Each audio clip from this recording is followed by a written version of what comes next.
So it is that time again, and we are back with some more championship score predictions. Coming up this weekend, we've got some big games going on. On Sunday, we've got the second City derby, and over the weekend, we've got some of the local encounters coming up, which could be quite tasty. So as always, all this weekend's fixtures will be listed in the description down below, so that you guys can easily go ahead and make your score predictions. And then if you do manage to get any of them correct, your comment will be included at the start of the next video. Over the course of last week, we of course had the Steel City derby going on. That one finished as a goalless draw, and as well as that, we had Derby beating Wigan Athletic by 2-1, where Mason Bennett scored an absolutely outrageous volley. What I want to know from you guys, I'll leave a poll for you to vote on. Whose goal was better, Jack Grealish's against Derby or Mason Bennett's against Wigan? But without further ado, guys, let's go ahead and hop into my score predictions. And so starting things out with tonight's game going on between Norwich and Swansea City. With Norwich currently sat top of the championship, they'll be hoping to continue that for as long as possible, and it's a good chance for a side playing on Friday night to put a bit of pressure on Leeds and Sheffield United to play catch up over the course of the weekend. But Norwich lately, they've been looking good in the championship. They've won their last 3 matches, scoring 10 goals in the process. Swansea can be a little bit inconsistent on the road so far. They're without a win in their last 4 away matches, although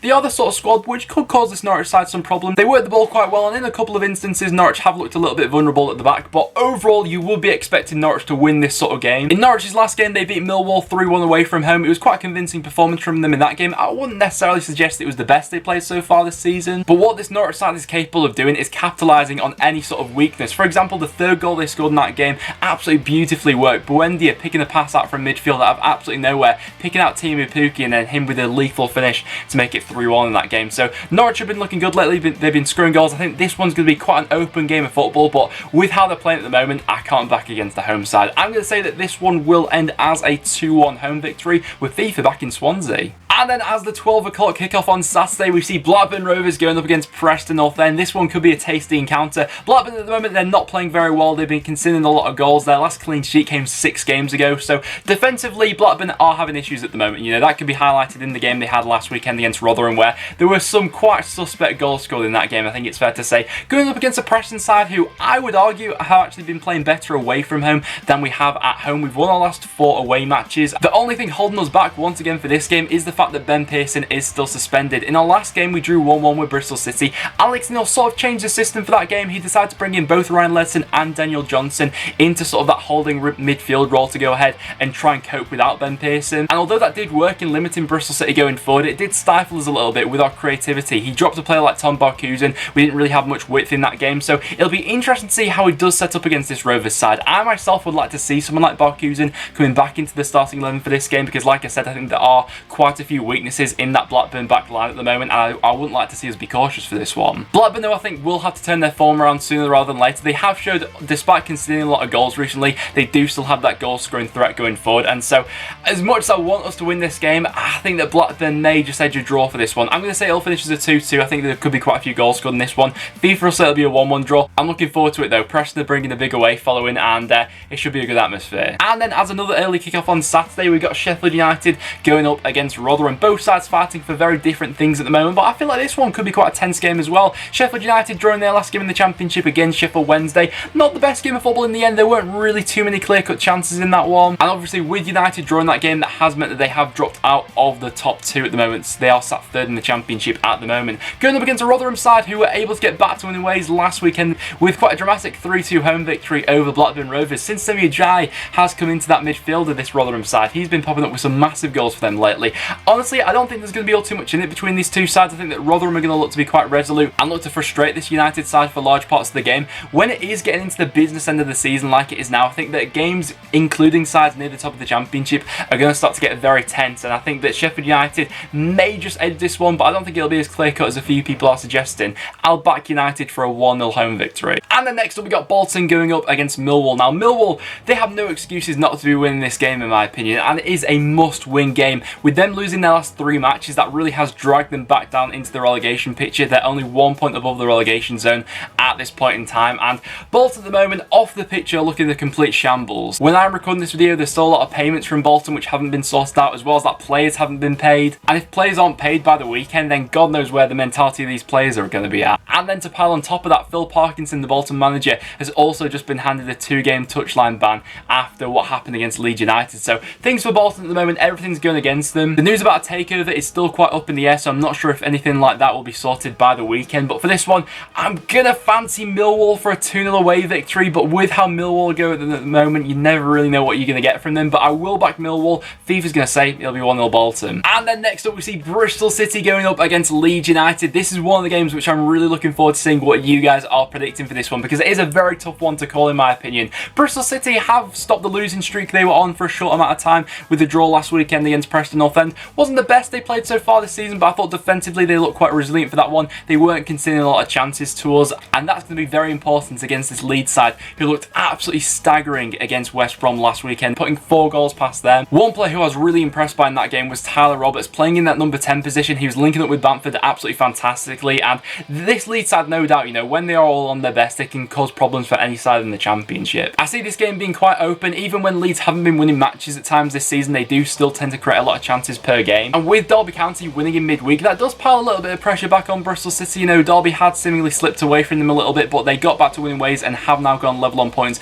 with Bristol City, with City having a game in hand on them. I think both teams will score in this game, but I'll just fancy Leeds to continue from where they left off against West Brom, and they will just edge this game by 2-1, with FIFA saying it'll be a 1-1 draw. That's a very tough one to call this weekend. And then next up we got Derby going up against Sheffield Wednesday. Derby managed to get back to winning ways with a 2-1 home victory over Wigan in midweek, and Mason Bennett scoring an absolutely outrageous acrobatical overhead kick volley. It was just sublime. I didn't think he had that in his locker, but without doubt one of the goals of the season so far. It was absolutely unbelievable from him. But I think that that game that Derby had in midweek against Wigan could do wonders for their season actually, after coming off the back of an absolute humiliation at Villa Park, losing 4-0 and being absolutely nowhere near the pace. Getting back to winning ways with the game in midweek should set the tempo for this Derby squad going into the weekend against Sheffield Wednesday. Up against Wednesday though, it won't be an easy game. Obviously they had the game in midweek as well in the Steel City Derby on Monday night. I thought for that game Wednesday defended quite well, and they actually had some decent chances going forward. Hutchinson had a very good chance to win it, but Dean Henderson made quite a good save.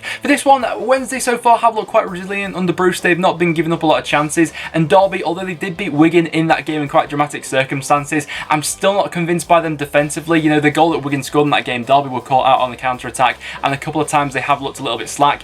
I don't think there'll be all too much to separate these two sides. I'll back it to finish as a 1-1 draw, with FIFA saying it'll be 2-0 Wednesday. Then next up we got Middlesbrough going up against Brentford. Brentford are one of those sides in the Championship at the moment who really seem to turn up at Griffin Park, but away from home can't really seem to replicate that. Their record on the road so far this season on the whole hasn't been the best, and going up against a Borough side who have been looking a lot better lately, it will be a tough game for them. It's definitely two contrasting styles of football going up against each other, with Brentford liking to play sort of an open, expansive game of football. Middlesbrough like to be a little bit more reserved. Although since the arrival of John Obi Mikel for Middlesbrough, I think some of their attacking outlets have been looking a lot better. They've been freed up a little bit more. Players like Wing and Asombalonga going forward have been looking back to their best. And just for the fact that Brentford have been fairly poor on the road so far this season, I think that Middlesbrough may just edge this one, and they may get another clean sheet as well. I'll back the home side for a slim 1-0 home victory, with FIFA saying it'll be 1-0 Brentford. If Brentford turn up for this game, I think they'll give Middlesbrough a very good run for their money, but Borough seem to be grinding out the results at home at the moment, so I'll back them for a 1-0. And then we've seen Nottingham Forest going up against Hull City, a big game in both these two sides' seasons,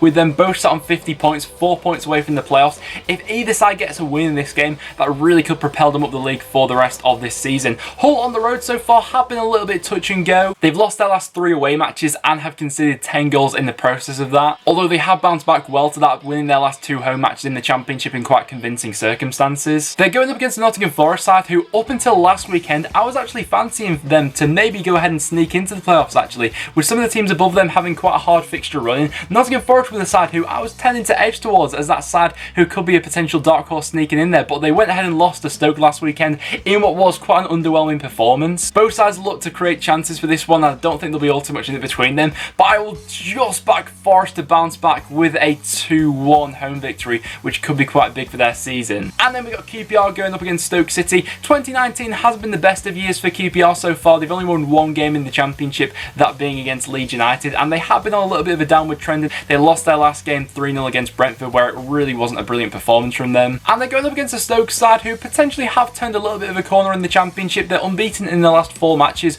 albeit 3 of those games have been draws. They've not been playing that badly actually, Stoke, lately. It's just in a lot of those games which have ended as draws, they just not quite had that final product at times to go ahead and kill off a game. Although they were able to beat Nottingham Forest last weekend, both the goals they scored were very good. They were looking more clinical going forward, and I think that Nathan Jones is finally finally getting his ideas across to this Stoke squad, and for the rest of this season for both these sides at the moment, I think it's towards building for next year now. If I had to back one side, I'd probably just edge towards Stoke because I think they've been playing a little bit better in the Championship lately, but I fancy QPR to get something out of this game. Being back at Loftus Road, I think they have to have a bit more between the teeth in this one. I'll say it'll finish as a 1-1 draw, with FIFA saying it'll be 2-0 QPR. And then we see Reading going up against Wigan in a massive clash near the bottom of the Championship. If Reading are able to win this game, then they will go above Wigan in the league table, and that really would make an interesting running for the bottom 3 places for the remainder of this season. Reading do have a couple of injury worries coming into this one though. Nelson Oliveira has been ruled out of the game, which I think will be a massive blow for them. I think that he's been quite instrumental for them going forward lately, as well as that Martinez, their goalkeeper,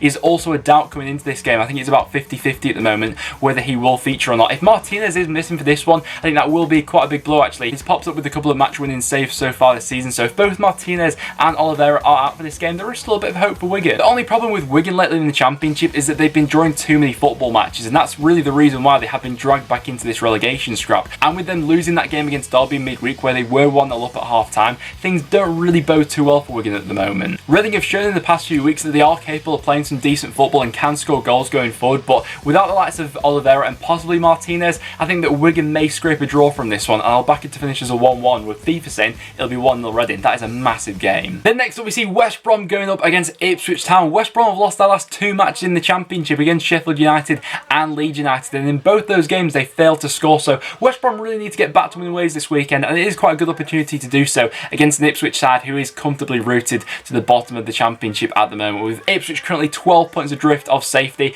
Things are looking pretty glum for them at the moment. In fairness to Ipswich, I didn't think they were that bad last weekend actually, and probably got a little bit unlucky not to pick up a point against Reading. They created quite a few chances in that game. Edwards also scored a very good goal, but they're going up against a West Brom side who needs to bounce back in this game, and if West Brom do get an early goal in this game, it's a sort of one where I could see the floodgates opening and West Brom going on and burying Ipswich by scoring a couple of goals. With West Brom currently 7 points away from automatic promotion, it is looking more than likely that this West Brom side will be in the playoffs come the end of the season, and so if they are going to go into the playoffs, they're going to want to go in there with as much attacking momentum as possible. I think they could score a few goals in this one and get some of their confidence back. So for this one, I'm going to back West Brom for a 3-0 home victory, with FIFA saying it'll be 2-0 West Brom. And then finally on Sunday we had the second city derby going on between Birmingham and Aston Villa, and I've got to say, if I was making this prediction a week ago, I'd be back in Birmingham to pick up all 3 points, but after how last weekend went in the Championship, I'm really confused as to where to go for this game, with Aston Villa turning things around completely with the reintroduction of Jack Grealish back into the squad. They absolutely dismantled Derby going forward, beating them by 4-0, and Birmingham seemingly couldn't follow up that fantastic result they picked up against Bristol City as they lost against Hull in what was quite a disappointing performance. And I'm just hoping that it's not a glum affair. In the last few big derbies we've seen in the Championship, they have been a little bit anticlimactic. The game on Monday, the Steel City derby, wasn't the best, finishing as a goalless draw. The week before that we had Derby going up against Nottingham Forest. Forest just beating Derby, but even so it wasn't a brilliant game of football to watch, so I'm hoping that this one will provide to be a decent spectacle. But what I do like about both sides at the moment is they both have shown that they can score goals, and so I'm hoping that it's not going to be a really sort of tense, defensive, cagey affair from both sides. I want them to go for it, and I certainly feel like with Jack Grealish being back in the Aston Villa squad, they've got a lot more onus going forward now. If Villa do win this game, they will go above Birmingham in the league, so there is quite a lot to play for in this game. Although with how unpredictable the Championship has been lately, I can't separate these two at the moment. I'm going to say that this one will finish as a 1-1 draw, with FIFA saying that it'll be 2-0 Birmingham. I'm looking forward to it. But guys, they have it there on this weekend's fixtures in the Championship, so as always, do let me know in the comments down below what do you think is going to happen this weekend. And if you did go on to enjoy the video, make sure you leave a like. It is always massively appreciated. As well as that, make sure you subscribe for some regular Championship content. But apart from that, thank you very much for watching, guys, and I'll see you all in the next one.